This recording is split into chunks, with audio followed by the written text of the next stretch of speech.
Qul in kuntum tuhibbuna fattabi'uni yuhibbukumullah wa yaghfir lakum dzunubakum wallahu ghafurur rahim. Sadaqallahul azim. Bapak Ustadz biasa yang kami hormati, Ibu Majlis Ta'lim yang dirahmati Allah, alhamdulillah pada sore hari ini kita semuanya masih diberi nikmat, terutama nikmat kesehatan, nikmat iman, nikmat Islam, sehingga kita bisa berkumpul di tempat ini ya dalam rangka kita kajian ilmu agama. Salat serta salam marilah kita limpahkan kepada junjungan Nabi besar Muhammad sallallahu alaihi wasallam, kepada keluarganya, kepada sahabatnya, kepada pengikutnya, sampai kepada kita sekalian yang selalu istiqomah menjalankan ajarannya sampai yaumul qiyamah. Amin amin ya rabbal alamin. Baiklah, marilah kita buka saja dengan sama-sama membaca basmalah bersama. Bismillahirrahmanirrahim. Selanjutnya marilah kita dengarkan tausiah dari Bapak Ustadz Ali Hasan yang insya Allah akan meneruskan tentang temanya tentang sholat. Waktu dan tempat kami persilakan. Bismillahirrahmanirrahim. Assalamualaikum warahmatullahi wabarakatuh.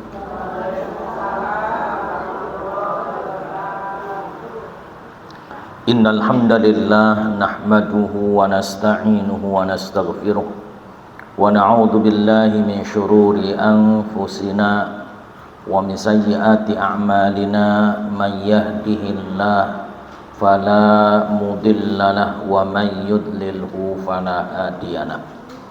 Ashhadu an la ilaha illallah wahdahu la syarika lahu wa ashhadu anna Muhammadan abduhu wa rasuluh la nabiyya ba'dah.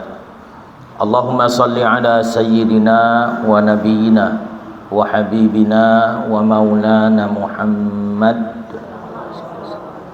wa ala alihi wa ashabihi wa man tabi'ahu bi ihsanin ila yaumiddin, amma ba'd. Ibu-ibu yang dirahmati Allah Subhanahu wa taala, pertama-tama marilah kita panjatkan puja dan puji syukur kita kehadirat Allah Subhanahu wa ta'ala yang telah memberikan nikmatnya kepada kita, baik itu nikmat iman, Islam dan sehat. Salawat beserta salam marilah kita limpah curahkan kepada junjungan kita, Nabi Muhammad sallallahu alaihi wasallam beserta keluarganya, sahabatnya, dan kita sebagai umatnya sampai akhir zaman. Ibu-ibu yang dirahmati Allah Subhanahu wa taala, kita masih melanjutkan bab salat. Ya, kita sudah terangkan tentang bab salat panjang lebar, baik rukun-rukunnya dan juga sunnah-sunnahnya. Terakhir kita membahas tentang salat sunnah. Salat sunnah terbagi menjadi dua. Yang pertama, salat sunnah namanya salat sunnah mutlak. Yang kedua, salat sunnah namanya mutlak. Salat sunnah mutlak adalah kapan saja, berapa saja rakaatnya, tidak ada keterikatan waktunya. Yang penting jangan dilakukan di waktu-waktu yang dimakruhkan. Nah, itu namanya salat sunnah mutlak. Baik 10 rakaat dengan satu salam namanya salat sunnah mutlak. Adapun salat sunnah muqayyad adalah salat sunnah yang ada keterikatan waktunya, minimal ada keterikatannya. Maka salat sunnah mutlak ini terbagi menjadi dua. Ada yang disebut dengan salat sunnah mutlak yang rawatib dan juga yang ghairu rawatib.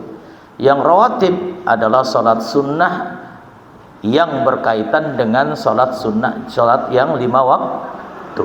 Ya, berarti qobliyah dengan ba'diyah. Nah, salat sunnah rawatib ini ada yang hukumnya sunnah muakkadah dan juga sunnah ghairu muakkadah. Kita sudah terangkan panjang lebar. Adapun yang selain rawatib sunnah, kita sudah terangkan kemarin tentang salat sunnah witir, ya kan? Nah, kemudian salat sunnah malam, salat sunnah qiyamul lail, tahajud sudah juga kan? Ya, tidak boleh ada 2 witir dalam satu malam, ya, dan salat witir kapan saja dan termasuk salat malam juga salat witir itu. Ya, salat malam ini banyak. Qiyamul Lail ini termasuk juga salat tahajud, salat Qiyamul Lail. Nanti Qiyamul Ramadan juga bagian daripada salat malam. Ya. Adapun waktu-waktu salat malam kita sudah terangkan. Salat malam itu boleh dilakukan di awal waktu, boleh di pertengahan waktu, boleh di akhir waktu, di akhir malam maksudnya, di awal malam, pertengahan malam, atau di akhir malam. Cuma yang paling afdal adalah sepertiga akhir malam. Kita sudah terangkan juga tentang salat Qiyamul Lail atau dengan salat tahajud. Sekarang kita akan membahas Qiyamul Ramadan. Sudah belum salat tarawih? Qiyamul Ramadan berarti ya sekarang. Jadi yang sudah adalah salat witir dengan salat malam. Ya, salat tahajud.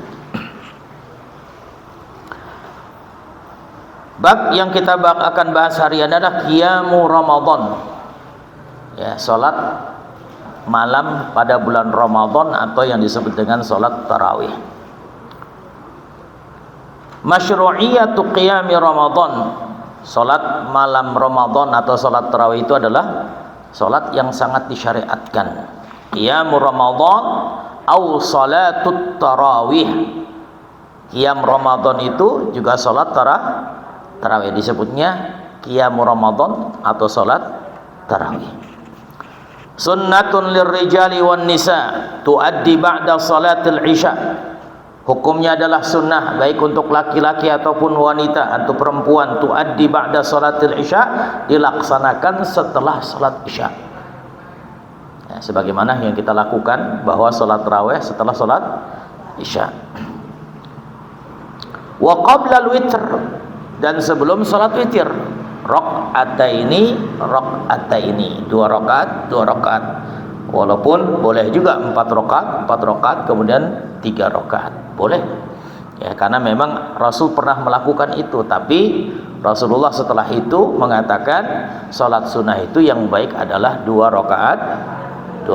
Saya sudah terangkan, ya 4 rakaat bagus, nggak jadi masalah. Cuma potensi lupanya banyak, betul nggak?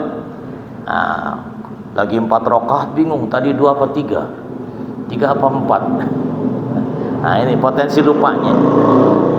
Yang kedua, kalau batal dapat 3 rakaat kebelet, buang angin, prepet, batal, ulang dari awal.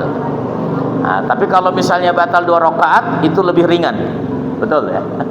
2 rakaat, buang angin, ulang lagi. Tapi kalau sudah 3 rakaat mau ke 4 rakaat, buang angin, ya Allah subhanallah. Nah, itu penyesalannya luar biasa. Tapi walaupun tidak boleh kita menyesal ketika kita sholat, insya Allah tercatat satu kebaikan oleh Allah di hadapan Allah subhanahu wa ta'ala.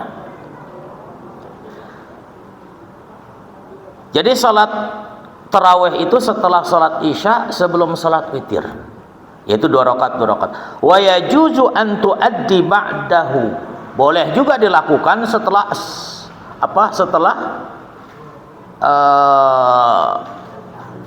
setelah isya, witir dulu baru nanti sholat tarawih, boleh juga. Tapi itu menyalahi sunnah,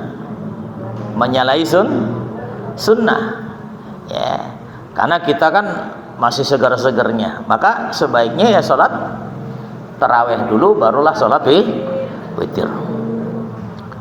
Walakinnahu khilaful afdal. Nah, itu khilaful afdal, menyelisih ya sunnah Nabi kita, Nabi Muhammad sallallahu alaihi wasallam.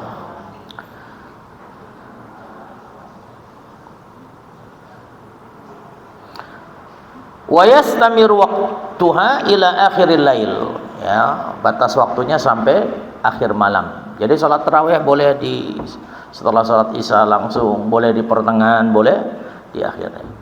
Maka kalau kita nggak sempat ya salat tarawih di awal, mungkin banyak kesibukan ya, di zaman kita sekarang, tapi tidak menghalangi kita untuk bisa salat tarawih di pertengahan malam. Ya, walaupun nggak berjamaah, salat sendiri di pertengahan malam atau di akhir malam. Diriwayatkan oleh semua perawi al-jamaah an Abi Hurairah radhiyallahu anhu, dari Abu Hurairah radhiyallahu anhu qala, mengatakan kana Rasulullah sallallahu alaihi wasallam yarghabu fi qiyam Ramadan min ghairi ay ya'mura fihi bi'azimah. Nah, Rasulullah mau salat qiyam Ramadan, salat tarawih pada bulan Ramadan, ya karena Rasul senang beribadah termasuk salat, ya apalagi salat di bulan Ramadan, ya karena pahalanya berlipat-lipat. Sehingga Rasul mengatakan man qama ramadhana imanan wa ihtisaban ghufira lahu ma taqaddama min dzambih. Barang siapa yang melakukan salat di bulan Ramadan, yaitu sebut salat tarawih, salat qiyam Ramadan, ya, maka Allah akan menghapuskan dosa-dosa yang lalu. Hadis ini diriwayatkan oleh semua perawi kecuali Imam At-Tirmidzi. Juga dari Aisyah radhiyallahu anha mengatakan sallan nabi sallallahu alaihi wasallam fil masjid fa shalla bi salatihi nas katsir summa shalla minal qabilah fa kathiru summa ijtama'u minal laili tsatsa falam yakhruj ilaihim falamma asbaha qala qad ra'aitu sani'akum falam yamna'ni minal khuruj ilaikum illa anni khashitu an tufrada alaikum wa dzalika fi Ramadan. Jadi kata Aisyah radhiyallahu anha bahwa Rasulullah pernah salat di masjid pada malam Ramadan yang disebut dengan qiyam Ramadan atau salat tarawih. Maka Rasulullah sallallahu alaihi wasallam dan banyaklah sahabat-sahabat yang salat di belakang Rasulullah sallallahu alaihi wasallam. Malam yang kedua lebih banyak membludak. Salatnya lebih banyak aja jamaah karena tersebar. Kemarin malam kami salat dengan Rasulullah. Wah, udah kalau sahabat mendengar salat dengan Rasulullah itu langsung membludak. Jangankan Rasulullah, kalau di Indonesia saja ada imam Masjidil Haram datang ke Indonesia. Ya, ada imam Masjidil Haram datang ke Indonesia, misalnya Syekh Sudesi. Kira-kira Syekh Sudesi akan mengimami di Masjid Agung Cilegon. Kira-kira kita akan berbondong-bondong sana nggak? Wah, ada Syekh Sudesi datang dari Mekah untuk menjadi imam salat tarawih. Kita berbondong-bondong sana. Apalagi yang pernah umroh, pernah haji, ya rindu dengan suara beliau. Wah, itu akan padat itu Masjid Agung Cilegon. Nah, ini sama di masa Nabi kita Nabi Muhammad SAW. Ketika Rasulullah salat tarawih di malam harinya, qiyam Ramadan tadi, para sahabat salat di belakang Rasulullah. Malam kedua lebih banyak membeludak tuh masjid. Yang pada akhirnya kata Aisyah radhiyallahu anha bahwa malam ketiga ketika Rasul salat, ya, ketika ingin salat Rasulullah mengurungkan diri, nggak mau salat berjamaah. Rasul cuma memantau dari kejauhan. Wah, ternyata banyak jamaahnya. Sampai menjelang subuh. Ketika subuh ingin salat berjamaah, Rasulullah mengatakan, aku telah melihat apa yang kalian lakukan tadi malam, berkumpul untuk melakukan salat qiyamul lail, menantiku untuk menjadi imam. Rasul tahu sebenarnya aku mampu untuk menjadi imam, tapi aku sengaja tidak keluar karena khawatir nanti salat malamnya jadi wajib. Setelah itu Rasulullah SAW tidak melaksanakan salat qiyam Ramadannya berjamaah lagi. Jadi sendiri-sendiri. Sampai masanya Abu Bakar As-Siddiq, sampai masanya Umar bin Al-Khattab. Di masanya Umar bin Al-Khattab ini nanti ada riwayat ketika Umar bin Al-Khattab menjadi khalifah yang kedua, melihat di masjid di malam hari di bulan Ramadan kok salatnya kacau. Ini yang baca ini, yang baca yang surat yang lain, ada yang surat Al-Baqarah, surat Ali Imran, surat An-Nisa. Sehingga Umar bin Al-Khattab berpikir, kalau begitu nanti besok malam aku akan satukan nih orang berjamaah. Dipilihlah seorang sahabat yang bernama Ubay bin Ka'ab untuk menjadi imam. Jadilah Ubay bin Ka'ab imam atas perintah Umar bin Al-Khattab, dan salatnya bukan hanya yang dilakukan Rasul biasanya 11, tapi dilakukan salat tarawihnya 23 rakaat. Jadi yang dilakukan Umar bin Al-Khattab itu bid'ah dalam rakaatnya, tapi bid'ah yang sunnah. Bid'ah yang hukumnya sunnah. Makanya Umar bin Al-Khattab mengatakan wa ni'matul bid'atu hadih, ini bid'ah yang nikmat. Nah, jadi itulah mengapa para ulama-ulama seperti Imam Syafi'i mengatakan sesuatu yang bid'ah itu semuanya bukan menyesatkan masuk neraka. Nah, dipandang bid'ah itu memang sesuatu yang baru, tapi sesuatu yang baru itu bisa dihukumi wajib, bisa dihukumi sunnah, bisa dihukumi makruh, bisa dihukumi mubah, bisa dihukumi haram. Makanya dalam kitab Imam Al-Bukhari yang namanya bid'ah itu hukumnya 5. Bid'ah wajib, bid'ah sunnah, bid'ah makruh, bid'ah haram, bid'ah mubah. Karena hukum itu cuma 5 itu. Bid'ah itu bukan hukum. Iya, itu bid'ah. Tapi bisa dihukumi wajib. Contohnya apa? Hah? Contohnya bid'ah yang wajib. Menuntut ilmu wajib nggak? Terus pesantren itu bid'ah nggak? Pesantren bid'ah. Karena zaman Rasul nggak ada pesantren itu. Tapi menuntut ilmu di pesantren itulah bid'ah yang paham ya? Salatnya yang dilakukan Umar bin Al-Khattab berapa rakaat? 23. Rasulullah melakukannya 11.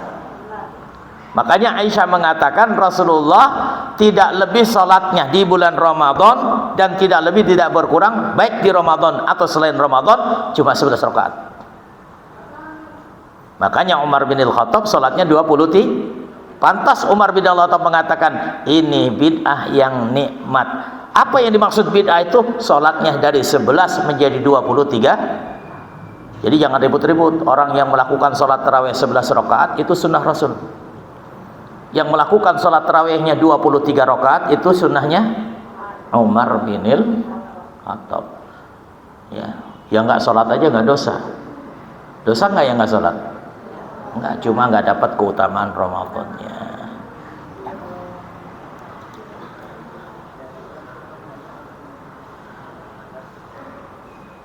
Berapa jumlah rakaat salat qiyamul Ramadan atau yang disebut dengan salat tarawih itu?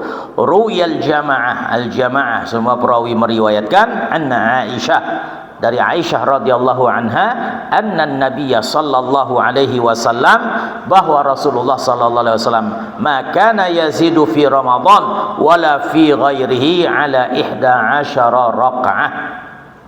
Bahwa Rasulullah sallallahu alaihi wasallam ya tidak menambah dan tidak mengurangi salat malamnya baik di Ramadan atau selain Ramadan dari 11 rakaat salatnya. Artinya apa? Rasul selalu salat 11 rakaat baik di Ramadan atau selain Ramadan.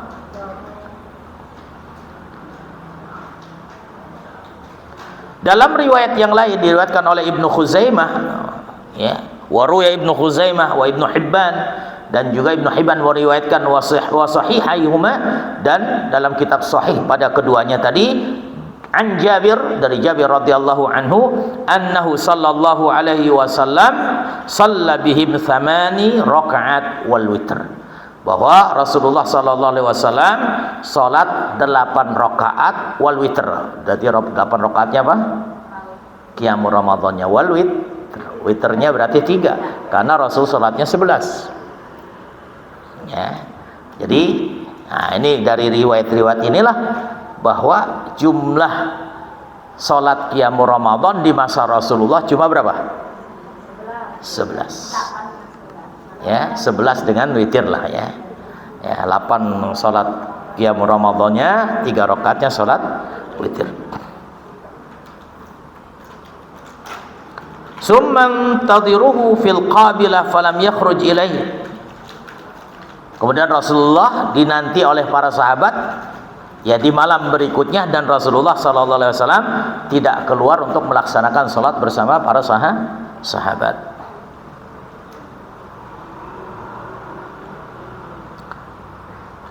Waruya Abu Ya'la wa Tabrani bi sanadin hasan anhu qala jaa Ubay bin Ka'ab ila Rasulillah sallallahu alaihi wasallam faqala ya Rasulullah innahu kana minni al-laila syai'un ya'ni fi Ramadan.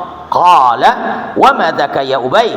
Qala niswatun fi dari qulna inna la naqra al-Qur'an fanusalli bi salatika fasallaitu bihinna 8 rakaat wa autart fakanat sunnatur ridha wa lam yaqul syai'an.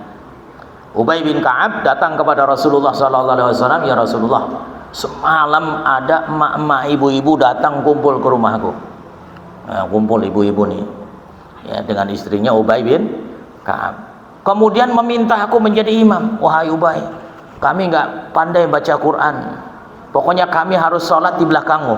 Dipaksa Ubay bin Ka'ab untuk sholat menjadi imam untuk ibu-ibu. Yang dilakukan Ubay bin Ka'ab sebenarnya bid'ah juga sih, karena Rasulullah nggak pernah sholat jadi imam untuk ibu-ibu. Makanya Ubay bin Ka'ab curhat sama Rasulullah, nih saya jadi imam untuk emak-emak nih, untuk ibu-ibu. Yang mana waktu itu sholat apa? Sholat Qiyamu Ramadan 8 rakaat. Setelah itu aku berwitir. Dan Rasulullah tidak berkomentar, walam yakul syai'an.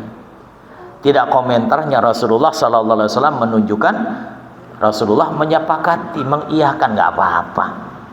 Kalau nggak boleh, mungkin Rasulullah akan menasihati, Ubay, jangan lagi sekali-kali kau sholat jadi imam untuk ibu-ibu. Itulah yang disebut dengan hadis yang namanya takrir.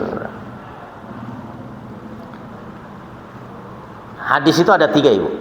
Ada aqwal, ada af'al, ada takrir. Bahkan ada yang menambahnya sifat. 3 lah. Contohnya aqwal. Aqwal ini yang Rasul ucapkan, yang Rasul perintahkan, yang Rasul larang. Itu namanya qala Rasulullah sallallahu alaihi wasallam. Itu namanya hadis qauli. Ucapan qaul. Qala Rasulullah. Ada hadis namanya af'al, fi'li. Apa hadis fi'li? Rasul enggak pernah perintah, tapi Rasul melakukan, dicontoh oleh para sahabat, namanya hadis apa? Hadis fi'li atau sunnah fi'li. Ada sunnah qauli, ada sunnah qauli apa? Ucapan. Fi'li perbuatan. Jadi ada Rasulullah mengatakan qala Rasulullah, itu namanya qauli.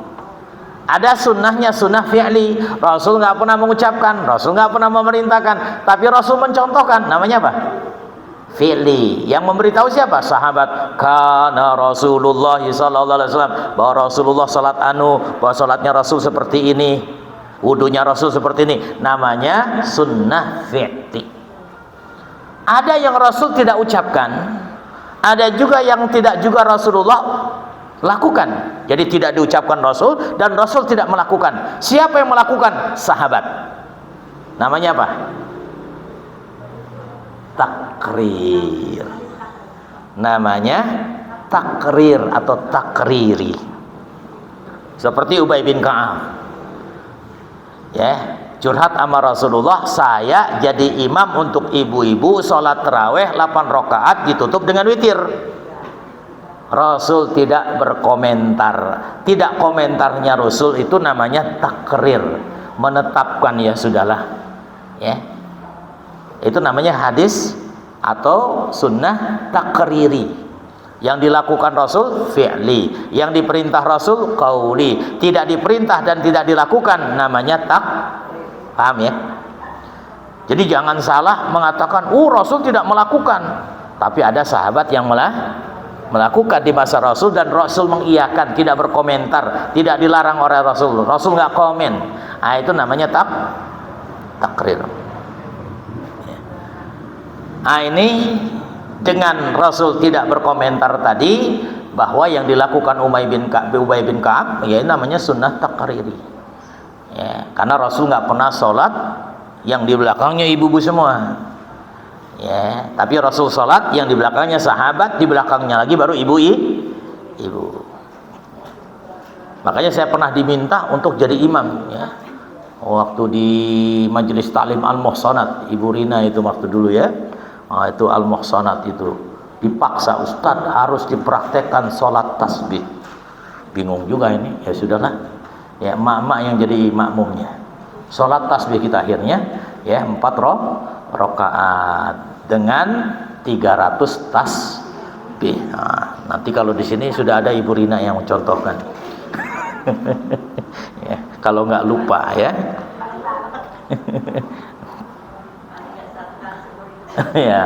nanti ada kita terangkan tentang sholat tasbih.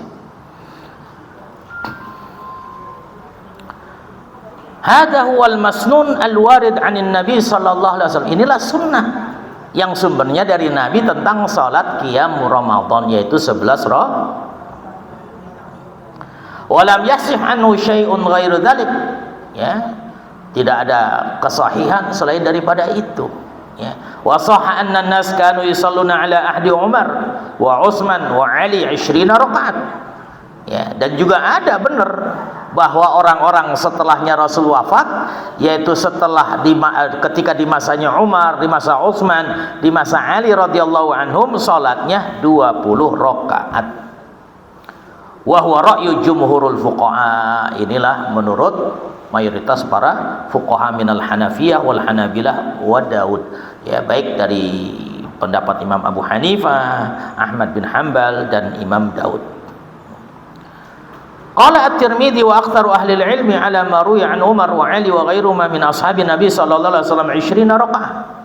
Nah, ini jumhurul fuqaha mengatakan tadi bahwa salat tarawih itu di masanya Umar, Utsman, Ali itu salatnya 20 rakaat. Dan itu pun, ya, diperkuat dengan pendapatnya Qaulus Tsauri wa Ibnul Mubarak wa Syafi'i. Nah, itu perkataan Ats-Tsauri, Ibnu Mubarak dan Imam Asy-Syafi'i. Wa qala hakada adrakatin nas bi Makkah yusallina 20 rakaat. Begitulah setelah itu salatnya orang di Mekah, salat qiyam Ramadannya 20 rakaat. Ditutup dengan witir 3, jadi 23. Sejak zamannya Umar, Utsman, Ali, ketika sholatnya digabungkan lagi, disatukan lagi dengan satu imam.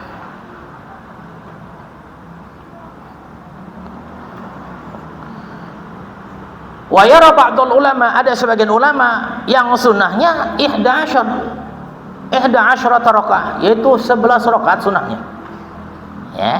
Tapi lebihnya adalah dianjurkan, karena memang di bulan Ramadan kita berlomba-lomba untuk memperbanyak ibadah. Udah jangan ribut, mau 11 monggo gitu. Mau 23 jangan sampai enggak salat. Akhirnya ribut terus masalah tentang rakaat salat tarawih ini, ya. Dulu pernah di masa Hasan Al-Banna ada 2 orang bertikai di masjid, pengotot-ngotot. Yang satu sholat tarawihnya 11 rakaat, satu lagi kelompok mengatakan enggak, 23 rakaat. Akhirnya mereka berdebat sampai mengacangkan suaranya di dalam masjid, ya. Datang Syekh Hasan Al-Banna melihat keributan di masjid, akhirnya marah. Jamaah, apa yang kalian ributkan? Ini Syekh kami meributkan tentang jumlah sholat tarawih. Emang kenapa? Satu kelompok mengatakan 11 rakaat, satu kelompok lagi mengatakan 23 rakaat. Mana yang benar, Syekh? Geleng-geleng kepala Syekhnya itu mengatakan, kalian ini ribut di masjid. Saya tanya, ribut di masjid hukumnya apa? Haram, Syekh. Haram kan? Salat tarawih hukumnya apa? Sunnah. Kenapa kalian mendebatkan yang sunnah demi melakukan yang haram? Silahkan kalau mau sholat 11 rakaat, silahkan juga mau sholat 23 rakaat, karena dua-duanya punya sumber. Kalau sunnahnya Rasul ya 11, kalau sunnahnya Umar bin Al-Khattab ya 23. Jadi jangan ribut. Nah, kita di Indonesia ribut aja, ngotot-ngototan, ya. Padahal mau sholat 11 rakaat ya silahkan, ya enggak, sholat pun enggak dosa. Nah, cuma hilang keutamaan di bulan Ramadannya, karena di bulan Ramadan kita harus memperbanyak amal ibadah, ya. Kalau yang tadi 11 ya sama-sama sunnah, ya. Yang enggak sunnah tuh yang enggak sholat.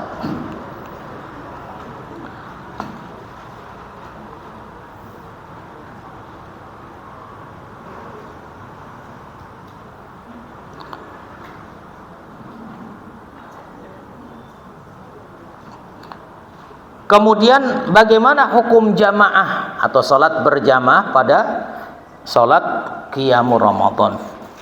Qiyamul Ramadan yajuzu ayyusalliya fil jamaah kama yajuzu ayyusalliya ala infirad. Salat qiyamul Ramadan, salat witir boleh berjamaah, boleh salat sendiri-sendiri. Walakin salatahu jama'atan fil masjid afdal indal jumhur. Akan tetapi menurut jumhurul ulama, salat berjamaah itu tentu lebih afdal daripada salat sendiri karena ada keutamaan-keutamaannya. Apalagi bulan Ramadan, apalagi salat tarawih. Ya, salat jamaah itu menambah semangat, Ibu. Kalau salat di rumah, Allah selesu. Dengar lagi sinetron, renang, tinggal nanti aja lah salatnya pertengahan malam. Pertengahan malam tidur. Bangun tidur dikit lah, nantilah pagi-paginya masak, nggak sholat. Maka yang lebih baik ya sholat berjamaah, menambah semangat. Ibu rasakan kalau sholat tarawih di rumah dengan berjamaah, ya lebih bergairah ketika sholat sendiri apa jamaah? Jamaah. Tapi bukan yang semangat, yang sholatnya kayak pembalap ya. Bukan, nah itu. Karena ada sholatnya kayak pembalap itu ya. Jadi kalau sholatnya cepet-cepetan ya, imamnya suruh pakai helm ya, suruh balapan ya. Ada kan 23 rakaat tapi apa? Cuma 6 menit, ya Allah ya. Nggak pakai tumakninah ya.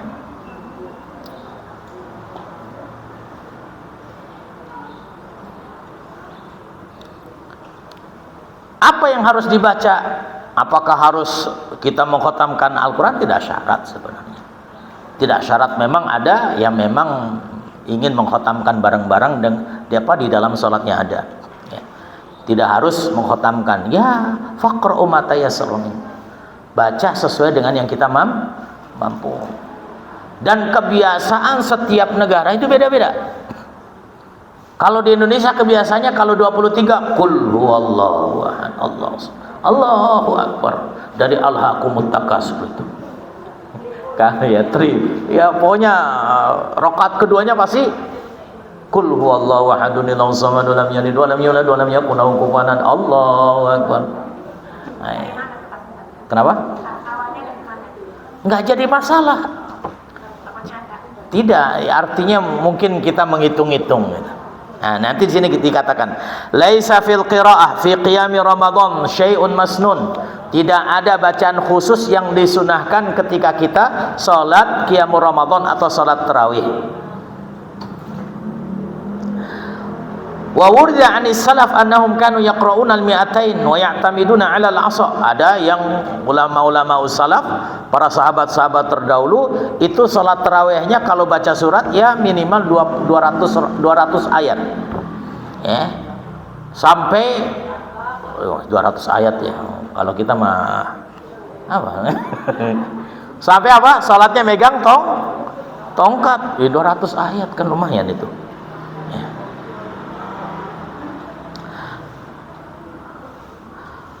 Bahkan wala yansarifuna illa qubail bi zawqil fajr, dan tidak selesai salatnya sampai mendekati fajar.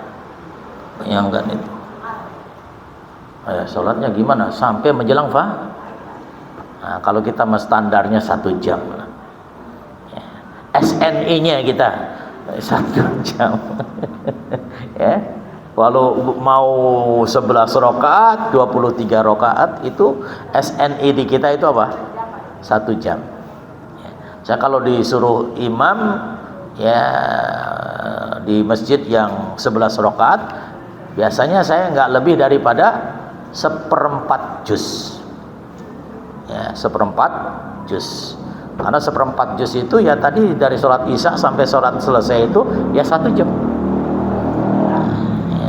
Dengan kultum lah 5 menit kan. Nah, 5 menit atau 7 menit ya, enggak lama-lama ya. Kalau saya kultum tuh paling cepat. Ya 5 menit inti-intinya saja. Nah, itu standar di kita. Ya. Sehingga fayasta'jilun al-khidam fi at-ta'am makhafatan ayatla 'alaihim. Sehingga setelah sholat itu segera untuk menyiapkan hidangan, khawatir subuhnya datang karena sholatnya panjang. Wa kanu yaqumuna bi suratil Baqarah fi 8 rakaat. Ada yang membacanya surat Al-Baqarah dibagi menjadi 8 rakaat. Surat Al-Baqarah dibagi menjadi 8 rakaat. Nah, tinggal bagi-bagi aja tuh. Surat Al-Baqarah itu 20 lembar, 24 lembar. Kalau 24 lembar dibagi 8 berarti per rakaat 4 lembar. Ya. 3 lembar ya. 3 lembar. 1 rakaat. Itu 1 rakaat 3 lembar. Nah, kalau 3 lembar udah selesai kita itu sholat itu. Ya. Tapi kebiasaan kayak di Mesir itu biasanya mengejar khatam. Artinya apa? Setiap malam itu 1 rakaat. Satu juz. Setiap malam itu 1 juz. Kalau yang 11 rakaat itu biasa 1 juz. Ya. 1 juz itu berarti dibagi 8. Nah, 1 juz dibagi 8. Berarti 1 rakaatnya 1/4 juz. 1/8 juz. Nah, itu biasanya di Mesir seperti itu. Ada juga memang yang 1 malamnya setengah juz, nanti setengah juznya malam lagi. Ada yang begitu. Ya, orang kita itu biasanya nyari taraweh yang biasanya di masjidnya setengah juz. Ya, karena kebiasaan kita kan kulhu ya, mau cepat. Ya, tapi kalau orang-orang Mesirnya itu biasa nyari sholat taraweh itu yang 1 juz. Setengah juz banyak, tapi nggak lebih banyak dari 1 juz. Kenapa? Karena berharap pahalanya. Dan jarang sekali yang satu malam itu 1/4 juz. Nggak laku itu kalau di sana. Iya, nggak laku. Tapi kalau di Indonesia yang laku mungkin 1/4 juz. 1 juz nggak ada yang laku, kebalikannya. Ya. Karena mengejar keutamaan Ramadan tadi.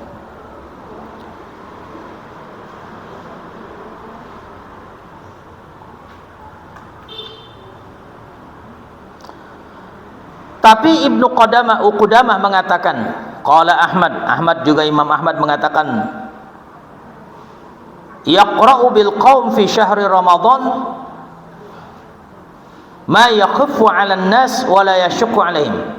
Kalau bisa jangan menyulitkan, memberatkan ya makmum. Pakailah surat-surat yang ringan, bacaan-bacaan yang ringan. Wala siyama fil layali al-qisar. Apalagi di daerah-daerah yang malamnya pendek. Ya. Wa qala al-qadi mengatakan la yustahabbu an-nuqsan min khatmati fi syahri liyasma'an nas jami'ul Quran. Ya. Tidak ada anjuran untuk menghatamkan Quran sebenarnya, enggak ada anjuran. Itu keinginan saja. Ya, tidak ada anjuran harus dikhatamkan Al-Quran ketika sholat tarawih pada bulan Ramadan, enggak ada anjuran. Cuma kapan lagi kan ada sebagian kelompok, sebagian golongan, kapan lagi kalau kita sholat bisa mengkhatamkan Al-Quran dalam keadaan sholat. Ya. Tapi kembali lagi sebenarnya kalau kita baca di sini bahwa selayaknya kita menjadi imam itu yang menjadi kebiasaan makmumnya, agar tidak menyulitkan, agar makmum tidak stres. Tingkat keimanan kita di Indonesia dengan tingkat keimanan di Arab itu beda. Saya katakan di Arab itu yang laku sholat tarawehnya 1 malam 1 juz. Makanya rata-rata mesti 1 juz. Ya ringan dikit setengah juz, nggak ada yang 1/4 juz. Jarang sekali. Biasanya kalau 1/4 juz orang-orang sipit semua ya kita. Orang Indonesia ngumpul di situ tuh. Ya, itu pengalaman saya. Ya. Ya. Kenapa? Tingkatnya beda. Ya, bacaan tiap hari saja kalau baca Qur'annya kan kadang-kadang surat-surat yang panjang-panjang, apalagi subuh. Ya, kalau kita biasanya trikul. Ya, kan? Trikul, inna a'tainakal kautsar, wal 'asr idza jaa nasrullahi wal fath, ya kan? Itu. Itu tingkatnya kita, levelnya seperti itu. Maka kita mengikuti kebiasaan. Karena kalau dipaksakan nanti orang nggak mau sehingga kita tidak mendapatkan keutamaan. Yang penting bagaimana orang senang sholat, jangan jadikan orang nggak suka sholat. Jadi kalau misalnya udah terbiasa surat-surat pendek, jangan dipaksa untuk surat panjang, karena kasihan. Ya. Kalau sholat berjamaah itu sunnahnya sebenarnya apa? Jangan lama-lama. Kan pernah kita bahas, nanti akan dibahas tentang sholat jamaah itu. Ya. Mu'ad bin Jabal itu pernah sholat malamnya, sholat isanya itu hampir baca surat Al-Baqarah.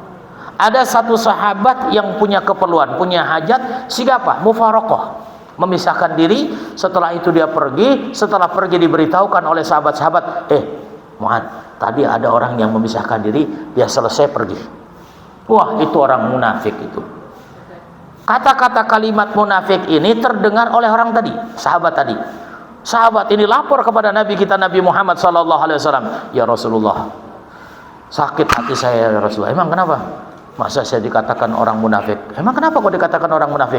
Saya ini kan sholat di belakangnya Mu'ad bin Jabal. Dia sholatnya lama ya Rasulullah, sementara saya punya keperluan. Akhirnya saya mufaroqah ya Rasulullah, memisahkan diri, sholat, kemudian selesai saya pergi untuk menyelesaikan hajatku.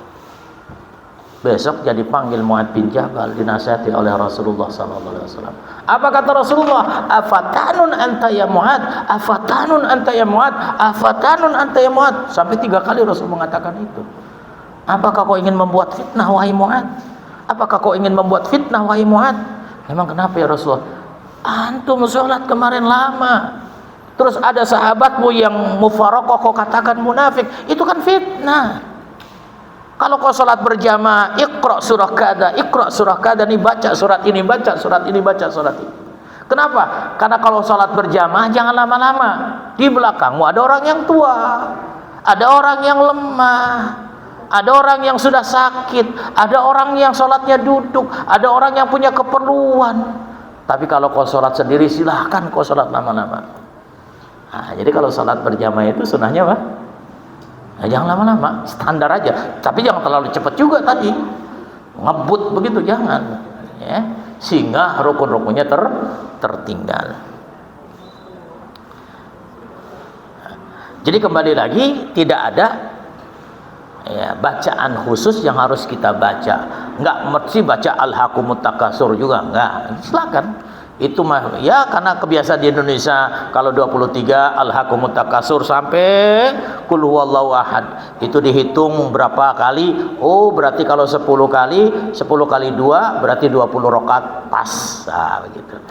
Nah, tapi tidak ada bacaan khusus dan tidak ada anjuran untuk mengkhatamkan. Kalau mengkhatamkan bagus, tapi tidak menjadikan anjuran yang khusus.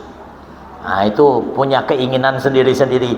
Kayak misalnya di Al-Muhajirin ini lagi semangat-semangat emak-emaknya nih, ibu-ibunya sama bapak-bapaknya. Bilang sama DKM, kalau bisa kita semua lagi semangat Ramadan. Setiap satu malam kita baca 1 juz. Oh, itu nggak apa-apa. Luar biasa itu. Berarti imannya lagi tinggi semua itu. Ya, tapi jangan 1 juznya cuma 1 malam doang. Terus 1 juz sampai mengkhatamkan Al-Quran. Bagus itu karena keinginan kita bersama. Tapi ya kalau hari-hari biasa, imam harus menjadi orang yang bijak. Jadi pemimpin itu bijak. Nah, ini tentang sholat tarawih atau sholat qiyam Ramadan. Ada yang bertanya, silakan.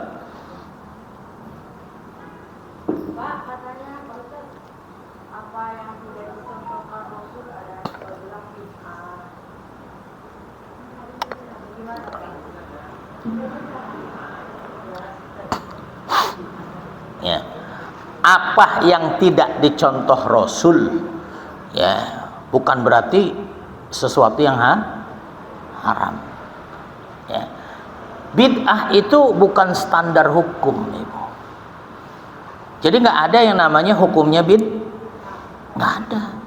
Bid'ah memang bid'ah karena sesuatu yang baru yang tidak Rasul contoh, kemudian ada contoh sekarang itu secara bahasa. Ma ahdas ala amrin ghairu sabiq Sesuatu yang ada dulunya nggak ada, itu namanya itu secara bahasa. Tapi saya katakan, apakah bid'ah itu sesat? Apakah hukum bid'ah itu haram? Makanya bid'ah itu kata Imam Al-Bukhari, bukan kata Ustaz Ali ini. Bid'ah itu hukumnya 5, Ibu.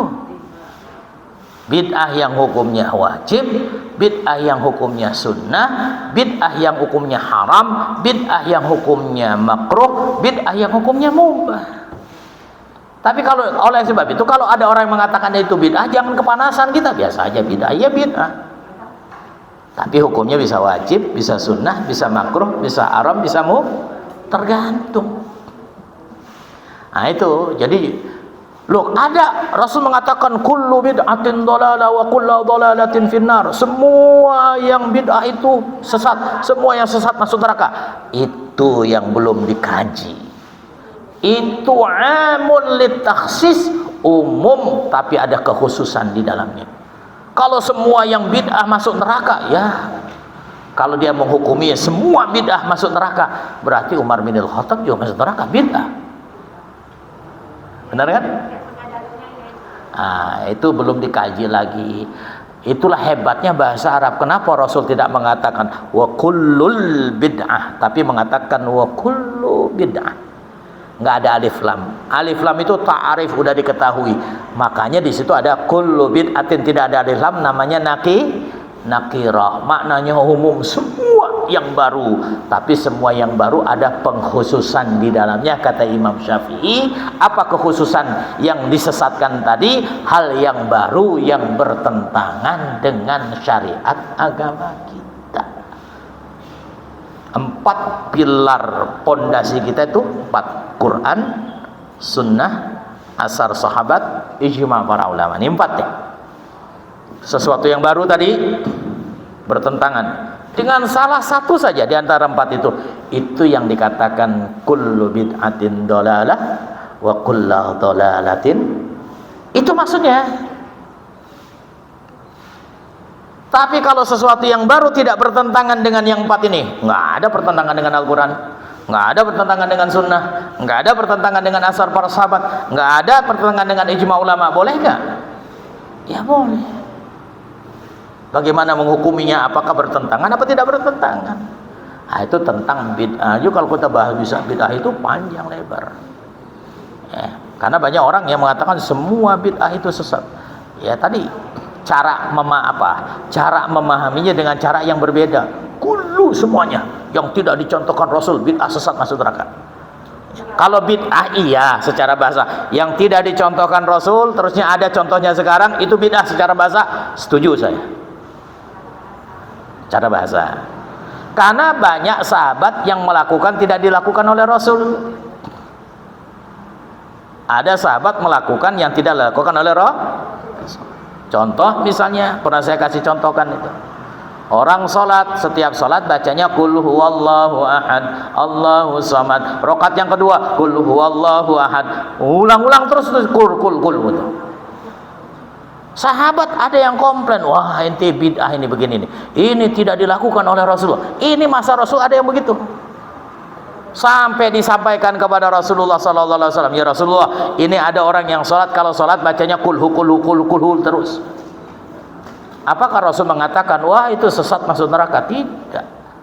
Tapi Rasul menanyakan, karena yang dibaca dia di dalam sholat, bacaan surat setelah baca Fatihah itu hukumnya apa? Sunnah. Mau diulang-ulang silahkan, nggak baca pun sah tetap sholatnya, tapi tidak mendapatkan keutamaan kesempurnaannya tadi. Akhirnya dilaporkan kepada Rasulullah. Rasul bijak mengatakan, tanyakan kepada dia, kenapa dia baca kulhu terus setiap harinya, kulhu terus setiap dia jadi imam. Ditanya, ibu, antum kok bacanya kulhu terus, kenapa sih? Ya, kalau ibu kalau ditanya begitu, kenapa bu bacanya kulhu terus? Itu surat yang paling aku sukai, pendek suratnya. Itu yang saya hafal. Oh, mungkin begitu kan baca. Kalau ibu yang ditanya. Tapi sahabat ini ketika ditanya, coba bayangkan apa jawabannya. Kenapa kau baca surat itu, nggak baca surat yang lain? Dia jawabannya, inni uhibbuha aku suka dengan surat ini karena di dalamnya ada kalimat as-samad, ahadus samad, lam yalid walam yulad walam yakul lahu kufuwan. Ada kalimat ahadus samad, dia suka dengan itu. Dilaporkan kepada Rasulullah sallallahu alaihi wasallam, ya Rasulullah, kami sudah menanyakan kepada dia, kenapa seringnya bacanya surat kulhu? Apa jawabannya kata Rasulullah? Dia suka dengan surat itu karena di dalam surat itu ada kalimat ahadus samadu lam yalid walam yulad walam yakul lahu kufuwan ahad. Apa jawaban Rasulullah? Sampaikan kepada dia, cintanya dia dengan surat inilah yang akan mengantarkannya ia ke dalam surganya Allah. Enggak dikatakan bid'ah, sesat, masuk neraka. Padahal dia melakukan yang tidak dilakukan Rasulullah. Jelas Rasul ada di saat itu. Dan itu menjadikan dalil landasan bahwa sesuatu yang bid'ah itu memang sesuatu yang baru, yang tidak dilakukan Rasulullah kemudian dia melakukan. Bid'ah itu secara bahasa, tapi kembali lagi bertentangan nggak dengan syariat. Kecuali Rasulullah mengatakan syarat solat itu, rukunnya solat itu setelah membaca surat Al-Fatihah, baca surat itu nggak bisa diganggu gugat. Ternyata dia baca surat yang lain, itu sudah sesat. Kenapa? Syariatnya seperti apa, menyalahi syariat. Ini kan sunnah. Nah, jadi kembali lagi kita harus bijak ketika mengatakan hukum tentang bid'ah. Bid'ah itu memang ada. Jadi kalau ada orang yang mengatakan bid'ah, ya udah terima aja ya bid'ah. Tapi hukumnya tergantung apakah dia haram, ya gitu.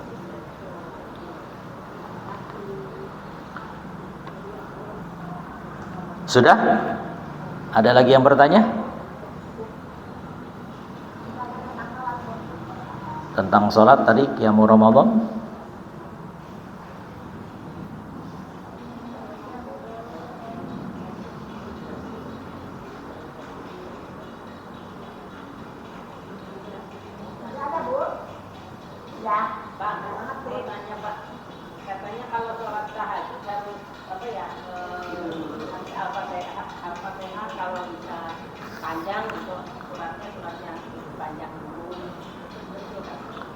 Ya, sunnah salat itu adalah bacaan surat di rakaat yang pertama itu lebih pendek dari bacaan surat di rakaat yang rakaat yang kedua lebih pendek dari rakaat yang itu secara umum, bukan hanya salat tarawih, salat tahajud. Ya, umumnya begitu. Ya. Misalnya rakaat pertama baca 10 ayat, rakaat kedua bacanya ya 8 ayat, 5 ayat gitu. Lebih itu sunnahnya. Sholat wajib, sholat semua itu sunnahnya rakaat yang pertama harus lebih panjang dari rakaat yang kedua. Menunggu orang-orang yang sholat, yang mau siap baru siap-siap, ya, memberikan kesempatan mereka agar tidak tertinggal jamaah. Ya.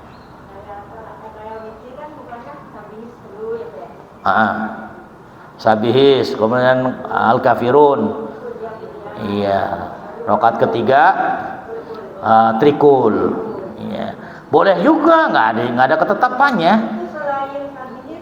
Boleh rakaat pertama kulhu, rakaat kedua kul a'udzu birabbil falaq, rakaat ketiga kul a'udzu birabbin nas, boleh. Tapi sunnah yang selalu dibaca Rasulullah kalau 3 rakaat itu biasanya Rasul baca apa? Sabbihisma rabbikal a'la. Rakaat kedua alka, rakaat ketiga trikul. Kalau kita baca al-Fatihah boleh. Boleh. Mau wadduha wal lail. Surat Al-Baqarah juga nggak apa-apa. Iya. Kalau kita Rasul itu kalau sholat malam kan kita pernah bahas. Sampai bengkak-bengkak kakinya, pecah-pecah kakinya. Kalau kita bengkaknya matanya, Bu, kebanyakan tidur. Nahan ngantuk kita, bengkak mata kita.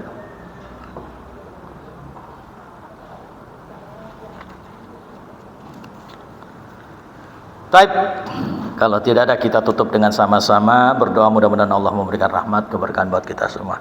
Bismillahirrahmanirrahim. Allahumma salli ala Muhammadin fil awwalin wa salli ala Muhammadin fil akhirin wa salli ala Muhammadin fil mala'il a'la ila yaumiddin wa salli ala Muhammadin fi kulli waqtin wa hin. Allahumma inna nas'aluka al-'afiyata min kulli bala wa shifaa'a min kulli da wa an tahfidhana min kulli waba. Allahumma inna nastawdi'uka aba'ana wa ummahatina wa azwajina wa dhurriyyatina wa ikhwanina wa akhwatina wa ashabina wa dawi arhamina. La ilaha illa anta subhanaka inna kunna min الظالمين. اللهم لا تدع لنا ذنبا إلا غفرته ولا هما إلا فرجته ولا دينا إلا قضيته ولا مريضا إلا شفيته ولا حاجة من حوائج الدنيا إلا قضيتها ويسرتها يا أرحم الراحمين. ربنا آتنا في الدنيا حسنة وفي الآخرة حسنة وقنا عذاب النار. ربنا تقبل منا إنك أنت السميع العليم وتب علينا إنك أنت التواب الرحيم. بفضلك سبحان ربك رب العزة عما يصفون وسلام على المرسلين والحمد لله رب العالمين. سبحانك اللهم وبحمدك نشهد أن لا إله إلا أنت نستغفرك ونتوب إليك. السلام عليكم ورحمة الله وبركاته.